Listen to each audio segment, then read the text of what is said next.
Thank you for coming. I'm Helen, and this is a podcast for people who are sharing their small business on the internet.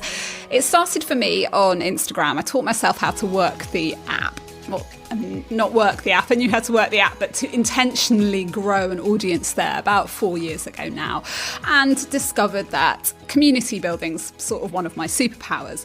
Not accumulating bazillions of followers, but getting a real chat going on the app. I call it having Instagram that works. So I teach that now, essentially. Something I do worry about, though, is that through my job, I'm somehow advocating for Instagram and Facebook, like advertising them. Instagram works for me brilliantly. I love it, but not for everybody. So I am pro sharing. I'm so pro good communications. I love them, but I'm not pro any particular platform because it's not always pretty out there. Many online spaces are where we find people indulging their worst instincts, spreading nonsense, bullying, making us feel like crap. It's become less and less kind and more aggressive, it feels like, over the years. And thinking about what to do about it to solve the massive problems of social media, just of the way we talk to people we disagree with, can be really overwhelming. But our guest has a plan. All of us have problematic thoughts. Every single person would offend someone somewhere with something that they think and a view that they hold about themselves, about society. We are all problematic. And I think some of this conversation, why it gets problematic, is because some of us think we're not problematic. We think we're the answer. Genelle Aldred is a comms strategist, which means she helps businesses get their message out there brilliantly. And she used to be a journalist at ITV and BBC News. Now she's written a book. It's called Communicate for Change. There's a link to it in the show notes if you'd like to buy it. It's about how we can have better conversations about difficult things like race and privilege, about the way to influence change rather than just shout about how right we are and how wrong the other side is. So keep listening. We chat about whether everyone on social needs to get involved with these topics, whether social platforms have to change so that there can be no anonymous trolls anymore. But first, I asked Genelle whether it was lockdown that got her thinking and writing about this.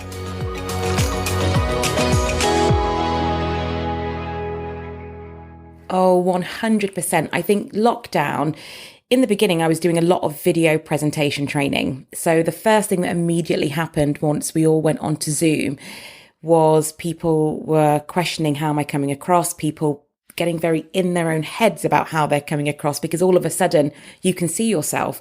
Whereas before, if you're in a meeting, you can't see your reactions. You can't see how you're being, so you don't focus on it.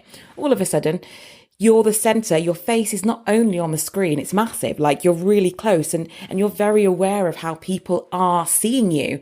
So all of a sudden you become self-conscious. So that was one of the first things that I did a lot of, was video training, presentation, how to prepare yourself, how to get out of your own head, how to appear as you want to appear. And I think that's what it is with most of communication, because communication is not about what you're saying. It's about what other people are receiving. And so it's how do we marry those two things together of what it is you want to say and what people are receiving, so that the message is more closely aligned. How do you get out of your own head on video? Because, I mean, that is the secret. It's to be, for me, the secret is focusing on the person receiving the message. Like, that's all that matters. They don't really care what you look like and how you come across. But perhaps that's not the whole story from your point of view. Like, how can we get comfortable with this video thing? No, I think that's it. It's about what are you focusing on? Because the minute that you're focusing on yourself, you go into yourself and then you start scrutinizing every single thing you're doing, every word you're saying, every way that your body's moving. And then you lose connection with the person you're talking to, because actually you are invested in you. So the trick to get out of your own head is to invest in the audience, whoever the audience is. It could be a friend, it could be a partner, it could be work, it could be, your big boss. And it's just, how am I making sure that they're receiving what I want them to receive? How can I make sure I'm landing what I want to say with them? And the minute that you tune into that, what you're doing becomes less important because you're focused on looking at the other person. Are they understanding? Are they responding? Are they nodding away? Are they getting what I'm saying? Are they smiling back? Are they mirroring me? And from then you can continue to focus on that, and you continue to stay out of your own spiraling thoughts, because our minds tend to take us to very negative places very quickly. And once you make a mistake and you dwell on it, you'll find you start making more of those mistakes because now you're concentrating on it. Oh, it's such a liberating mindset when you can really get into that zone of how is this going for the other person, not how is this going for me. But it's hard. It takes practice. So that was the first thing that happened in lockdown. I feel like there was a second thing that happened in lockdown for you and your work. Yeah, the second thing that I think happened in lockdown was, of course, Black Lives Matter and all that transpired with George Floyd's death and everything that happened after that. The interesting thing about the book that I wrote was I actually signed the deal pre-George Floyd, because this was something that I had on my mind about conversation and communication. And, it was on the way back from a lecture I went to about Meghan Markle, the monarchy, the British press. And I was thinking about all of these things and the way the press were reacting to Meghan Markle and the way the conversation was going. And it was after the time that there was that question on Question Time about white privilege and Lawrence Fox and all of those things. And I was looking at all of these things going on and the absolute mushroom it had become. The conversation starts and it grows out of all proportion to what we expect the conversation would be or where it would go. And I was thinking to myself, working in comms, the way we're having this conversation is not helpful. The way that people are talking is not helpful. And what we're getting is a lot of emotion and passion on one side and a complete wall of emotionless and lack of passion and commitment on the other side. And that is not always about black and white people or Asian and white people, being on one of those camps or the other. We are not talking to solutions. We are regurgitating problems, regurgitating ill feelings around problems on both sides. And then actually what we don't ever get to is what would we like the world to look like? Because we don't get there, we don't ever get to talking to that. And that's what I felt was missing. And for some people that downplays like really serious things. And there are some really serious things going on that cannot always be solved in this way. And I acknowledge that. But I think in the spaces where we are conversating and where conversation is happening, I think there's better ways we could be doing it. What is it about our communications that might land really badly for other people? Where does that start? With unconscious bias, I suppose, and how we bring it. You must see it. We all see it all over the place, day in, day out, in writing, social posts, whatever. How do we start to deal with that, first of all? Is that step one? I think it comes back to the same thing that stops us from communicating well on video. We are in our own heads thinking about what we're thinking, how we're seeing it, how we see the world, how we see the other person, rather than thinking about how is this conversation landing with that other person. So most of us go into these conversations around any justice conversation or anything around social equality, social mobility, and we go in there thinking, I know the answer and I'm going to change the other person's mind. And from there, we start from a very losing, deficient position because we don't go to listen. We don't go to understand the other point of view because we think we know that we are on the right side. And so it's not that anyone doesn't think, oh, we want a more equal world. If you ask anyone, they'd say yes. But we disagree on the how. But we don't go into the conversation to see, okay, well, where is there synergy in our hows? Where is there difference? Where are we not understanding the way you're seeing it? Rather than going in saying, well, I know how the world could be solved. And this is how it could be solved. And you're going to hear me and you're going to learn something today. I'm not going to learn anything today. You're going to learn something today. And I'm going to impress my view upon you about how the world could be better and why you're wrong. What happens in that space is we're dealing with one, sweeping generalizations, which is very human. But another thing that stops is we stop dealing with the human being in front of us. And actually we deal with a stereotyped version of their views that we think they hold. And most of us hold very complex and nuanced views on a range of subjects which has been brought about by the life we live, the people we know, where we were raised, the media we consume, the conversations that we have, the people that we don't know, the conversations we don't have, and the media we do not consume. And so I think that step one is, where are my views coming from? What are they based in? And is there something that I'm missing here? And oh boy, I mean, this is where social media really comes into its own in terms of downsides. This polarization that you're talking about is it's just writ large all over social media. Because I started this conversation by saying, we all are aware of the need to do better. But what I'm actually talking about is the people in my bubble. The people in my bubble are all aware we want to do better. But equally, we see week in, week out, by the treatment of sports personalities on social media, there's a whole heap of other people who are really not interested in doing better. And we are becoming, it seems, further and further apart. And the way we all talk to each other is becoming increasingly rude, aggressive, like you say, patronizing at times, So, gosh, I mean, how do you start to make your communications less about educating you on how to be a better person and okay, let's talk? Is that what you want to promote? I really do, because first of all of us have problematic thoughts. Every single person would offend someone somewhere with something that they think and a view that they hold about themselves, about society. We are all problematic. And I think some of this conversation, why it gets problematic, is because some of us think we're not problematic. We think we're the answer. And so we approach it from that view of, well, because I'm an ally and because I'm a good person, I'm here to tell you. And as you say, in that space, actually, people are becoming increasingly rude.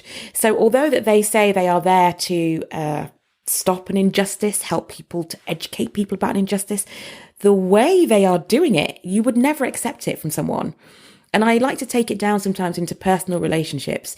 If someone came to you and said, Helen, you've got the wrong view, but they were really rude about it and were just saying well, Helen, you're wrong, and your thinking belongs in a different age, and you're a dinosaur and your thoughts are outdated, and actually what you need to do is you need to go and educate yourself. You need to go and read a book, Helen. You absolutely would not listen to that person. You would not take them on. You would come back with your boundaries. How dare you? But yet we somehow think this is going to be productive on a wider scale and on social media, and it's not. And so I think sometimes in being right, we become very righteous. And in that righteousness of our rightness, there's almost nothing that we can't say to get someone's attention. And in reality, doesn't work.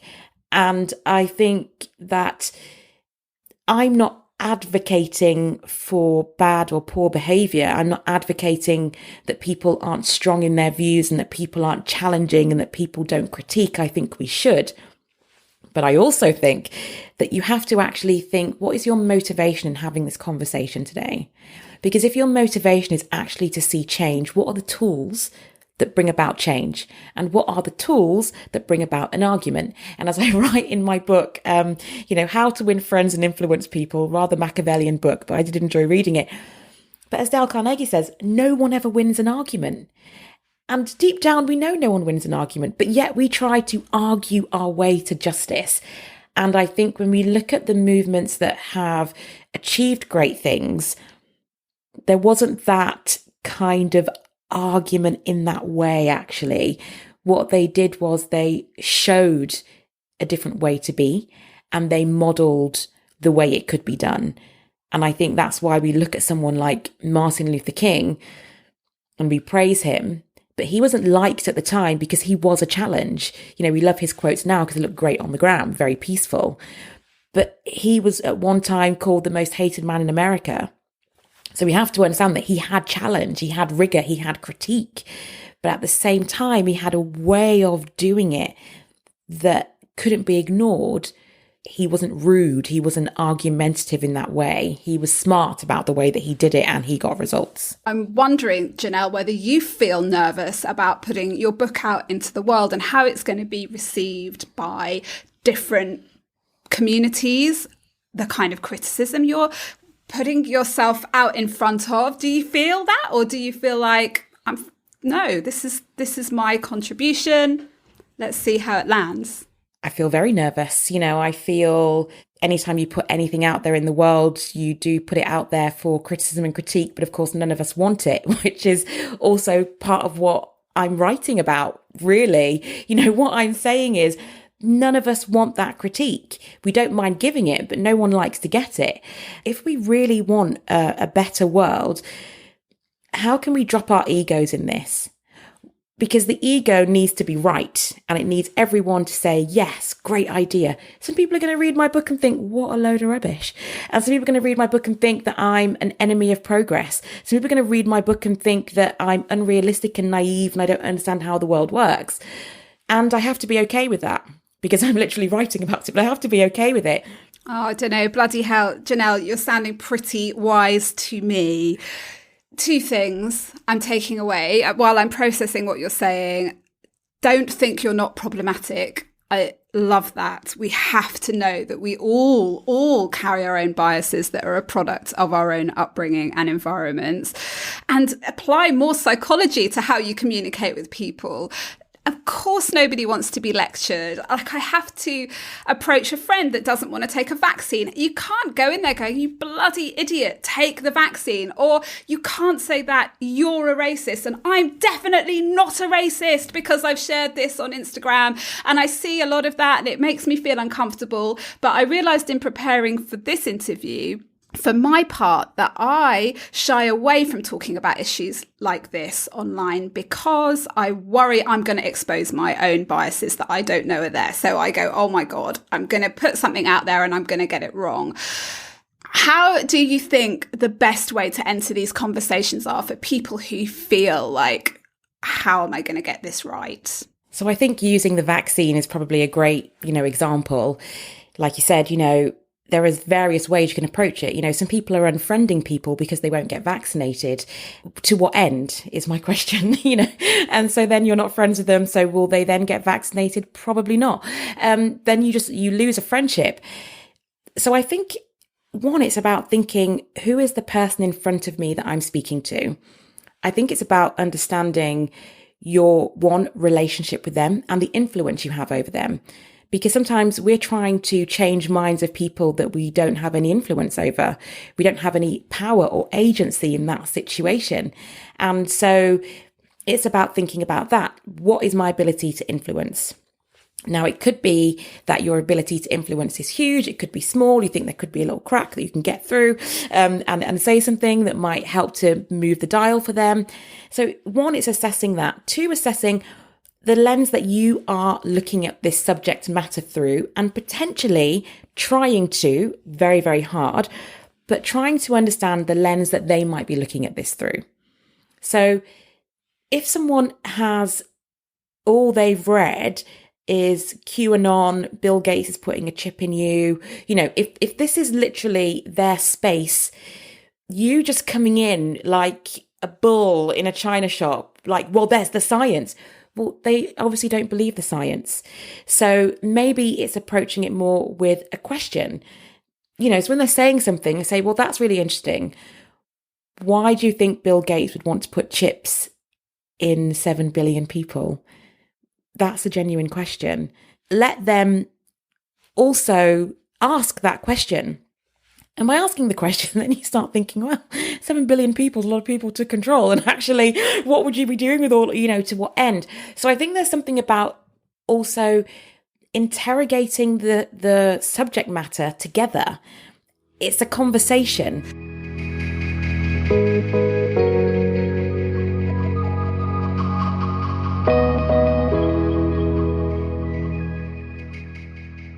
Thinking more broadly about social justice as a whole and how that fits with a brand or a small brand or a business, do you think it's really important that we are talking about these issues, even if we sell paintings or social media advice or whatever it is that you do? Do we have to have these conversations? Do we have to make our position clear? What's your advice to clients, and what would be your advice to a friend? I think my advice to people is always don't wade into waters where you can't swim, because I think sometimes people inadvertently put themselves in positions that they can't back, they can't explain, they can't actually talk to. And so I think a lot of people push themselves into a position where they make a stand on something that they can't actually maintain or follow through. So you saw this a lot after Black Lives Matter. People posted their black squares, they committed, they're going to be better, they're going to be an ally, they're speaking up, they're speaking out. And a year on, it is a puff of nothing.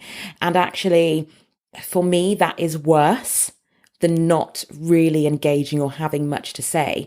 But I think, again, we do it because we want to be seen to be doing something. And so, again, it comes down to interrogating your motivation behind doing this thing. Am I doing this thing so that everyone can see that my organization is doing a thing, which then actually you go back on your brand or give your brand a bad name because actually your brand promises something that you then don't deliver? Or am I doing this because I'm genuinely in it for the long haul, want to learn, want to understand, want to go on a journey?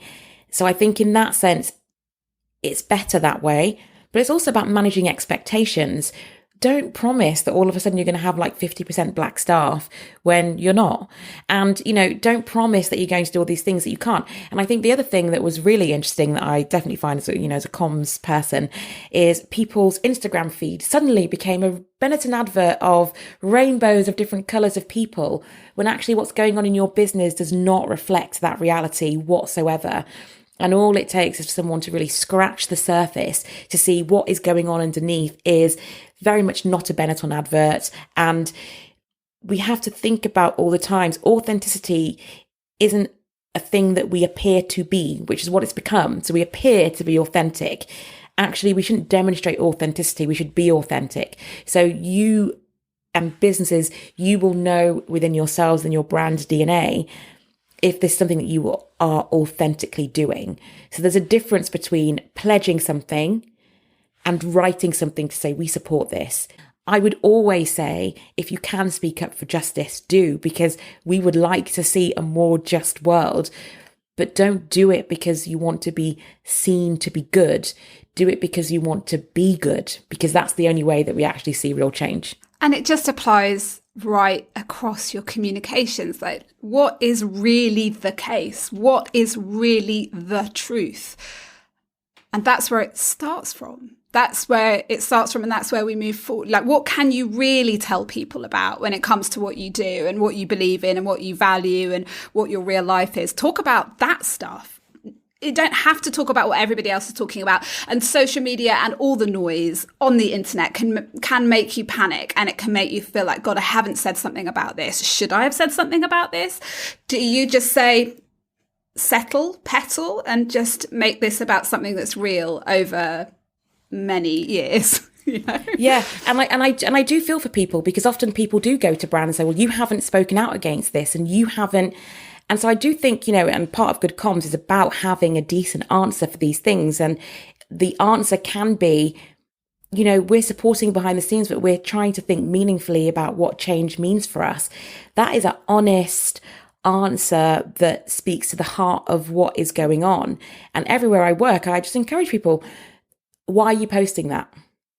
Are you posting it because everyone else is posting it? Or, are we going to do something about this? And so I think, but it's really, and I get it, it's hard, because it's like you're swimming against a tide.